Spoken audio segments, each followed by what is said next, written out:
6 months to go until the presidential election. Will immigration decide who will be the next president of the United States? I'm Demi Virgen with Sinclair Broadcasting in San Antonio, Texas, for another edition of Immigration Crisis, the fight for the southern border. In about 6 months, the country will decide if we keep the president we have or go back to the previous one. Immigration will be one of those top issues people will be using to decide who they vote for.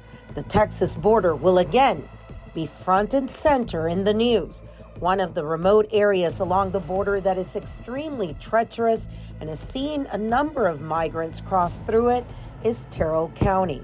We spoke with the Sheriff of Tarrell County to get a better picture of what he has seen the last couple of months.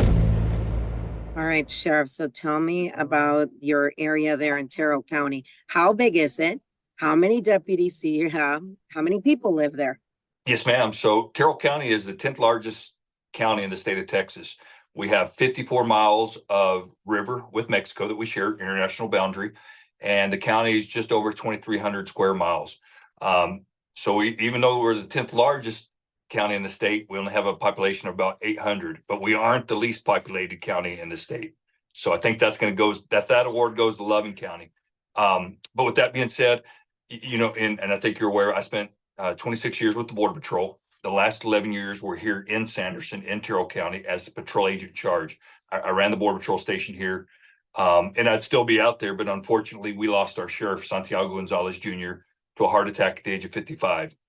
He was also a 30-year veteran of the Border Patrol, and didn't survive. So it was time for me to transition to this role to continue to take care of the community that raised me. So I was raised here by my grandmother, but so many families contributed to the way I was raised. So honestly, it sounds cliche, but truly giving back to, again, so many that gave so much to me. Wow. Okay. So you know the area. You truly know the area. Yes, ma'am. All right. So talk. Go ahead. I apologize. No. Go ahead. Tell me.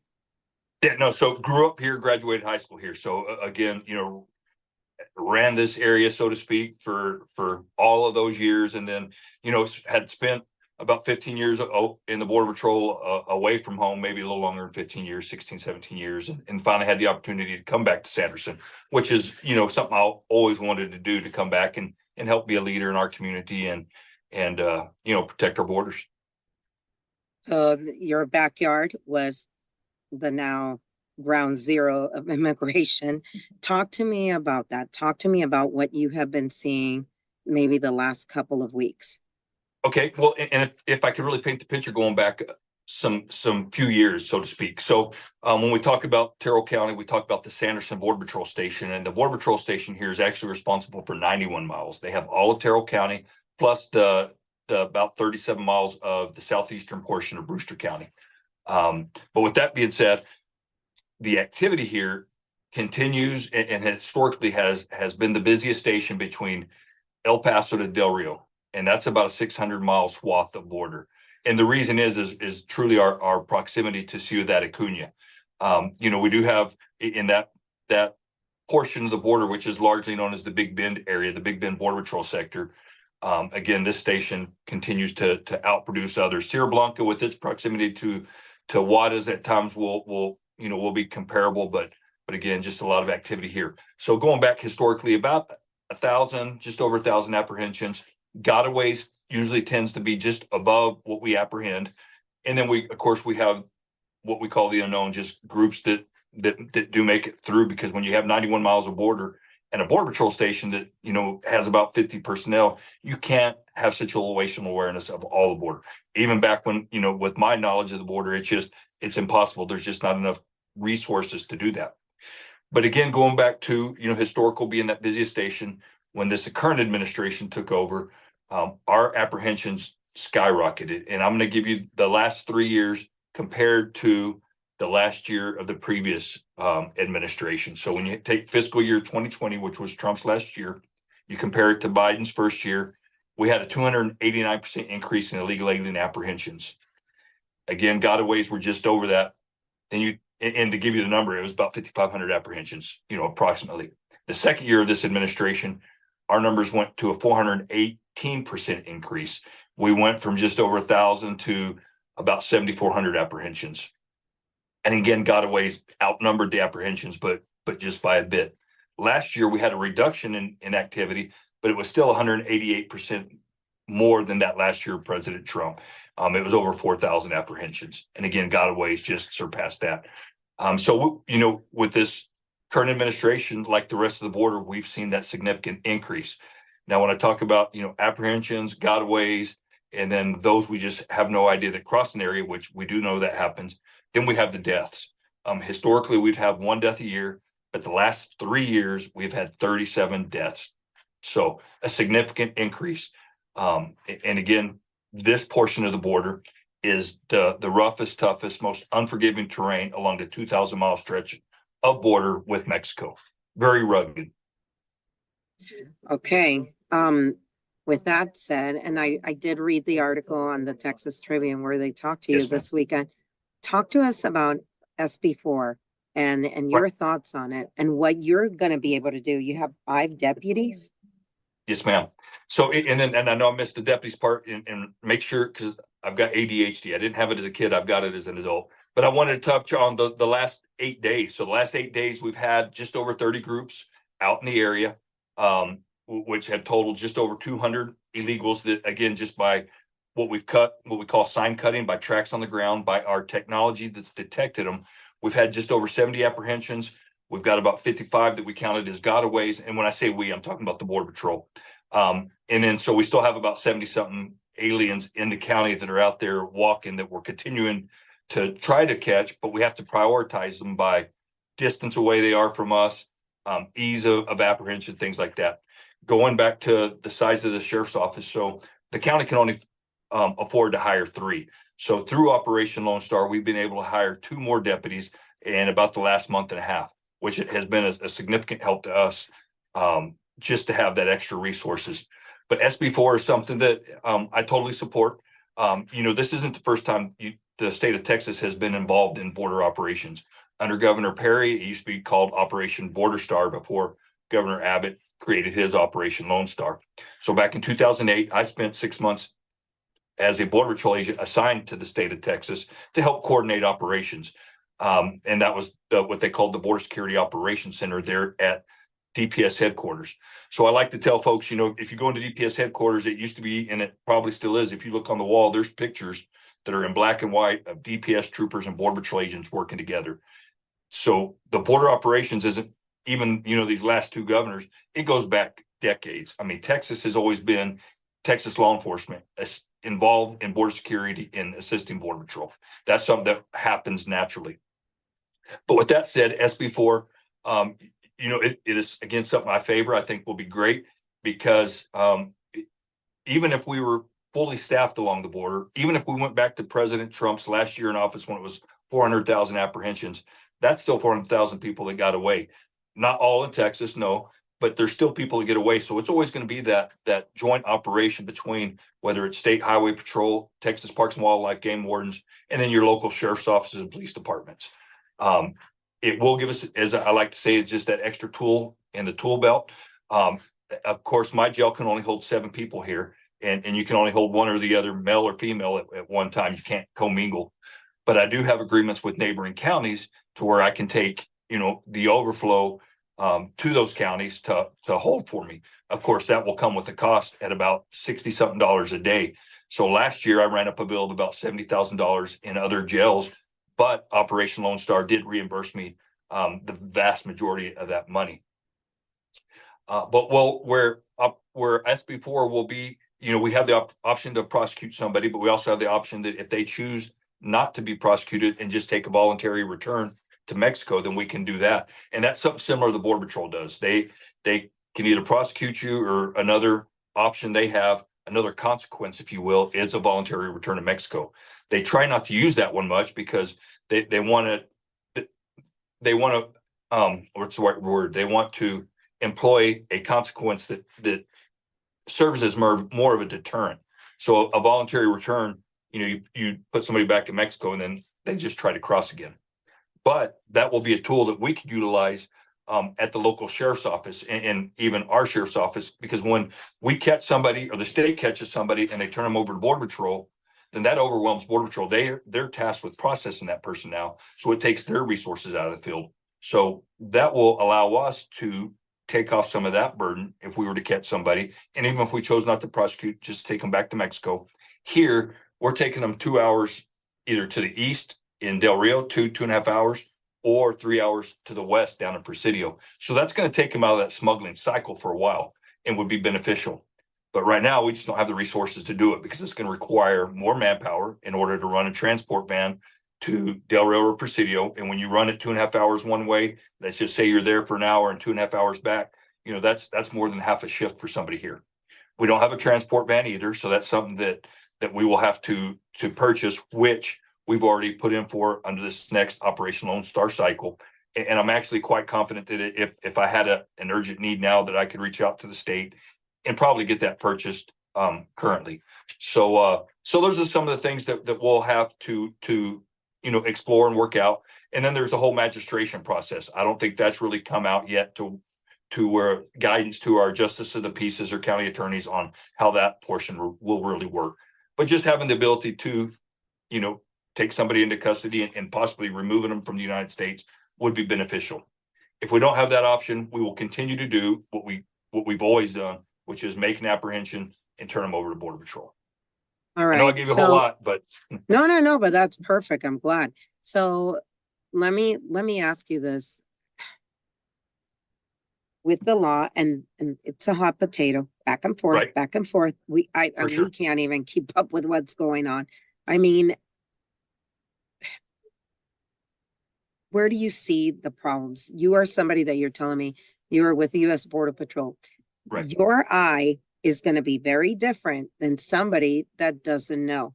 And I think that's the fear of some, that there will be Right. racial profiling going on. Can you talk about that? And you're right. And even as Border Patrol agents, and again, 26 years and having grown up on the border, and historically we were catching primarily people from Mexico, right? So then they would say, well, you're racial profiling Mexicans, things like that. And that's not the case. People that we catch, I can go to any city in the United States and point out someone that's here illegally. It's by the way they dress. Even some of their physical features, meaning what parts, I can tell you what parts of Mexico they're from, but it's just, they're not Americanized, although they're more Americanized than the rest of the world that's being allowed to come to the United States. And the reason I say that is because I like to make the point that right now, this administration will let anybody in the world in to the United States except people from Mexico. If you're from Mexico, you still get sent back to Mexico. And if I had my choice, I would rather have our neighbors to the south that are the most Americanized that actually come here to work, because everybody I catch here, or I'll say the vast majority, are coming to predetermined locations where they already have family, they have conocidos where they're going to go work in the United States. And our economy relies heavily on illegal alien labor. But get back to your point, so even to that point, and I've made in several interviews the point that it's no longer the U.S.-Mexico border. It's just not people from Mexico crossing. It's people all over the world. So when people start talking, well, they're going to racially profile Hispanics, that's not the case, because the U.S.-Mexico border, every country in the world is exploiting it to come into the United States. But with some training, but with the training, again, if you, and clearly on the news every day, they're showing people crossing the river. So if you see somebody cross the river, there you go. But, a law enforcement officer, you can't just pull somebody over because you think they look, you're going to still have to have those articulable facts to build your probable cause to make a stop. Okay.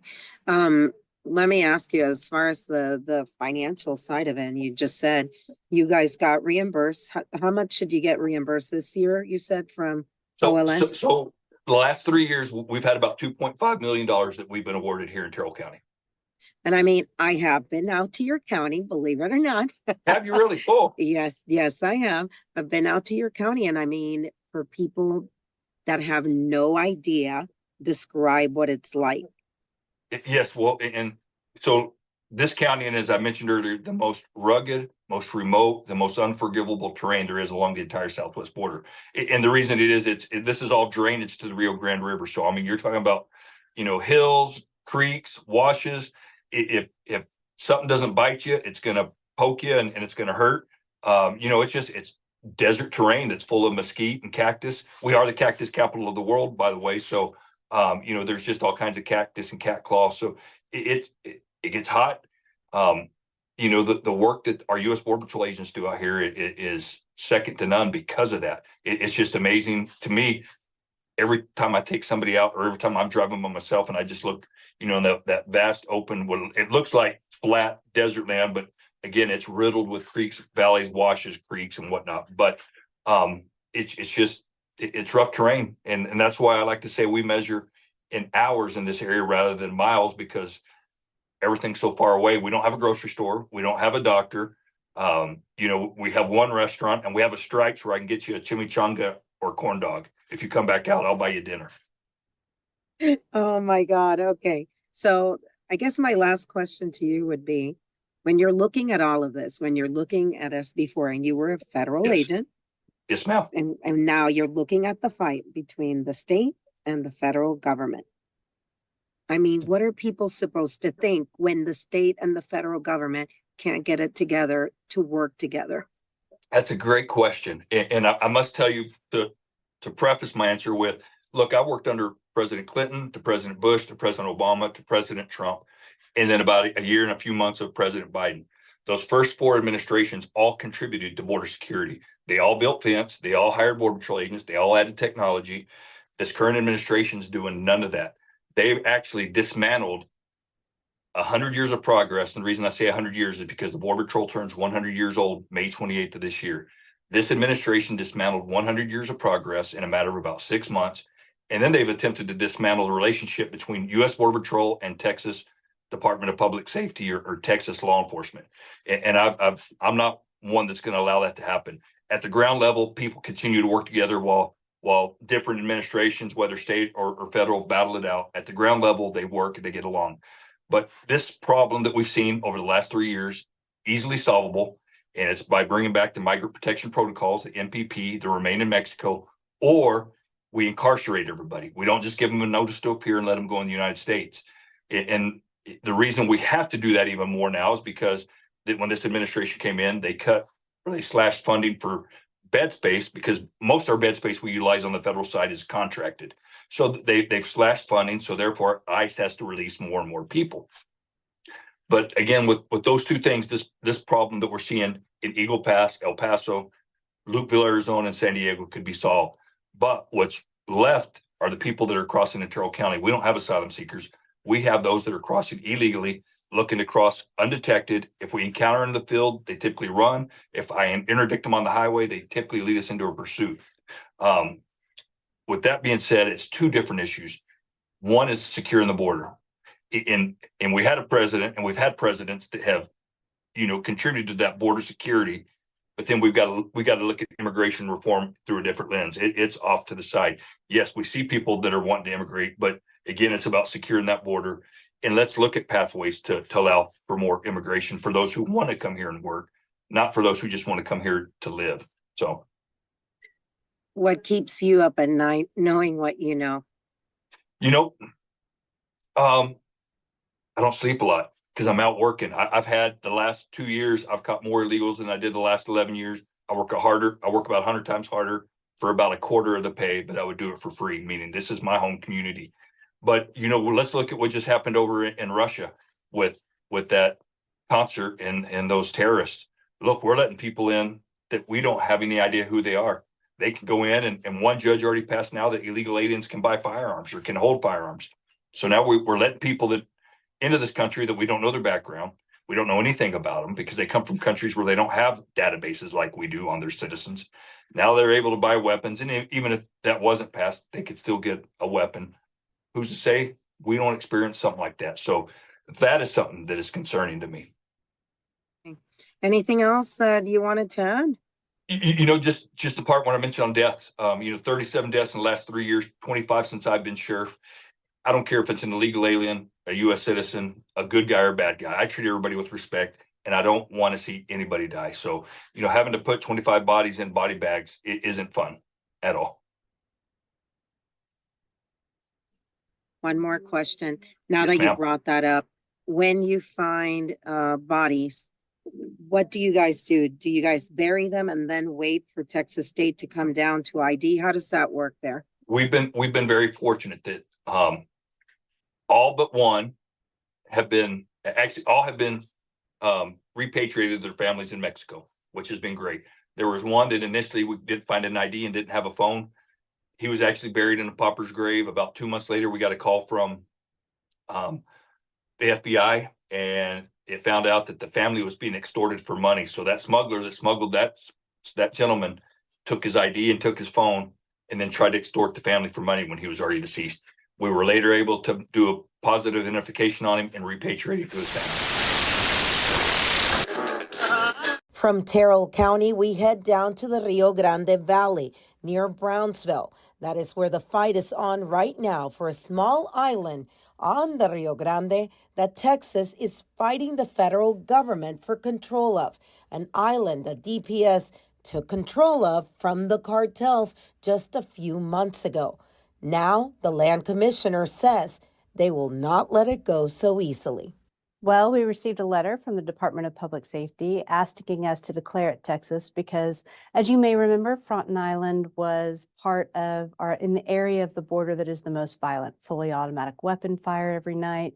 It served as a 170-acre complete refuge of the cartels. They were free of any American or Mexican law enforcement because its ownership was in question. And so the drugs, the guns, the bombs that we found on that island just proved what an issue it was. Lots of cameras capturing fully armed cartel members crossing the island, as well as many other things. And so when we received that request, we looked at where the center of the river was. We looked at what our treaty with Mexico was. We looked at old maps, as we're the mapping entity for the state, and we declared it Texas. At that point, the Texas Military Department and Department of Public Safety came on, got it cleared, put the concertina wire up, and now we have complete operational control of that 1.5 miles of the border. We took a 170-acre refuge loaded with firearms, bombs, drugs, human trafficking, and we turned it into a completely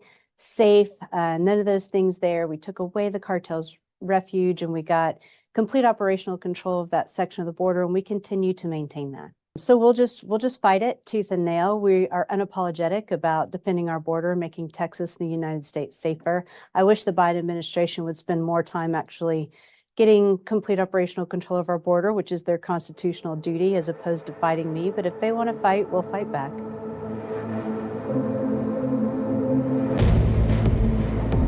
That is all for this week. For another edition of Immigration Crisis, the fight for the southern border, I'm Jamie Virgen for Sinclair Broadcasting in San Antonio, Texas. Until next time.